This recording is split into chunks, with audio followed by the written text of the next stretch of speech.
Have you ever wondered what weight decay means in data science? Well, you're about to find out. Imagine you're building a model like a painter crafting a masterpiece. You carefully add details, but sometimes, too much detail can lead to overfitting.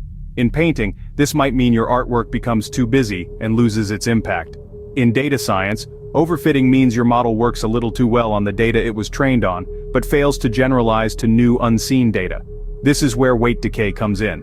Weight decay, also known as L2 regularization, is a technique used in machine learning to prevent overfitting. It works by adding a penalty term to the loss function that the model is trying to minimize.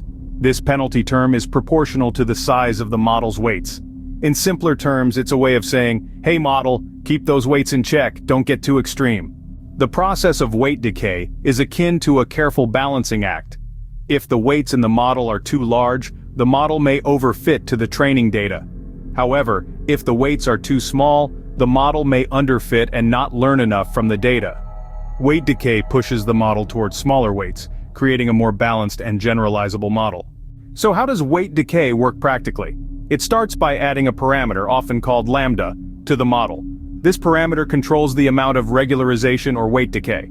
A larger lambda increases the penalty for large weights, pushing the model towards smaller weights and potentially simpler solutions. A smaller lambda, on the other hand, gives the model a bit more freedom to fit the training data. The key to using weight decay effectively is choosing the right value for lambda. Too high, and the model might underfit. Too low, and the model might overfit. It's a delicate balance that often requires a bit of trial and error. So, let's recap. Weight decay is a technique used in data science to prevent overfitting.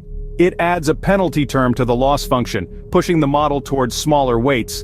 The amount of weight decay is controlled by a parameter lambda. Choosing the right value for lambda is crucial to finding a balance between underfitting and overfitting. And there you have it. The art and science of weight decay. Just like a painter with a brush, a data scientist uses weight decay to create a masterpiece. A model that's just right, not too simple, not too complex, but perfectly balanced to make accurate predictions on new unseen data.